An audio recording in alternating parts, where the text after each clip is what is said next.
investuar ndërkombëtar, i cili nga zëlleu dhe shqiptarët, dhe të cilët dhe janë ushqyer, se pavarësisht nga pengesave, vonesave, problemeve sa të duash, do vi një ditë që dhe ne të kemi një shtet të së drejtës, një drejtësi e cila do vazhdoj korupcioni, do vazhdoj krimi, por do kemi përballë dhe një drejtësi si çdo shtet normal që ka zgjedhur këtë lloj sistemi politik, me institucione, me demokraci e tjere tjere. Okay. Dhe kishim 10 vjet që dy institucionet më të investuara, më të monitoruara, më shpresdhënëse që u bën rrugës SPAK-u dhe GKK-ja,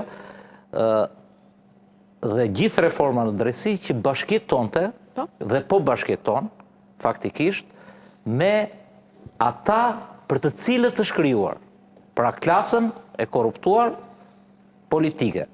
Nuk mund të vazhdoj një bashkëjetesë e maces me miun në të njëjtën shtëpi pa fund. O do eliminohet njëra, o do eliminohet tjetra. Pavarësisht se këta janë krijues të asaj dhe ne dim se si. Po pse duhet të eliminohet pa tjetër dikush, për shembull? Jo të eliminohet pa tjetër dikush, nuk po flas për emra të përveçshëm, po flas për arsyen përse u krijua. Arsyeja pse u krijua sepse 35 vjet tranzicion, 30 vjet, 25 vjet kur u krijua, ishte kalcifikuar një klasë politike e cila bën dhe diellin, bën dhe shiun, ka bërë dhe drejtësinë, ka bërë dhe korrupsionin, ka bërë dhe moralin dhe i ka bërë gjithë. Po se mendon Beshi për shembull. Ja ta mbaroj. Dhe protagonist të një korrupsioni të tillë, të gjatë dhe të një lëngimi të ekonomisë dhe të gjithë institucioneve janë dhe emra të përveçshëm, të cilët janë po ata, apo jo? Që të paktën e kanë mbajtur atë sistem, por dhe nga ana tjetër janë dhe protagonistë të skemave korruptive, apo dhe që zbresin poshtë dhe siç po i shikojmë. Kështu që në këtë kuptim, kjo klasë e vjetër politike, që është përgjegjëse, nuk po them sepse për emra të përveçshëm që secili të mbaj përgjegjësinë e vet, po flas të gjithë ngrehinës. Kjo nuk mund të bashkëtojmë, sepse gjithmonë kemi patur një luftë të lodhshme. Nga ana tjetër, ndërkombëtarët janë shumë të qartë, Mendon dhe ti si Ali Beaj që ndërkombëtarët për ta është një vije kuqe patjetër, po ata e thonë, dëgjoj, se Belinda është simboli. Ata e kanë thënë hapur fare, madje po të shikosh dhe gjithë kapitujt, që s'janë mbyllur akoma, ke kapitulli 23-24 që është më i rëndësishmi që jo vetëm që flet për korrupsionin shtetin e së drejtës, se kështu quhet shteti i së drejtës, kështu e ka emrin, por dhe thot që arrestimet të niveleve më të larta dhe madje të shoqëruara patjetër me konfiskim. Dhe ti imagjinoje se si do ta mbyllësh atë kapitull. Dhe ata nuk e ashtu. Pse? Ka disa arsye. Njëra arsye e parë që është Amerika për shembull dhe Trumpi tani po e shikon me syzet ekonomike dhe gjeostrategjike. Lëresa, i zbesoj se e ka mendjen këtu te ne tani. Jo, patjetër që e ka mendjen te ne. Shiko çfarë ndodhi brenda 24 orëve ty.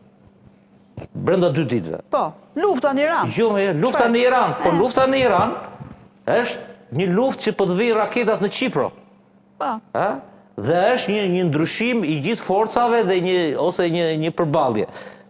Po mbase kjo është një arsye për mos ta pasur mendjen te Neapoli. Porto Romano, në kohë paralele, se ne nuk e dim fiks letrën. Ja, më përfundo me Porto Romano, që u anullua tenderi. Në kohë paralele, sinjali nëpërmjet dhomës së tregtisë të amerikanëve që anullohej sepse është një shkrepse, është një kuti shkrepse dhe është një vend shumë strategjik dhe duhet bërë se do të shoqërohet me bazën e NATO-s, është paralelisht në një kohë me sekuestrimin gati në mënyrë të dhunshme të gjithë tenderit dhe të gjithë procedurës nga BKH-ja që zbarkuan.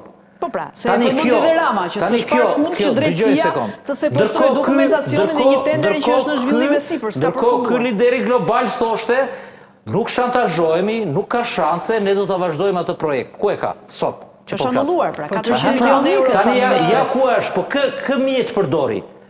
Më thuaj mua kë mjet, se pyeti nga letra e dhomës avokatëve, kë mjet përdori?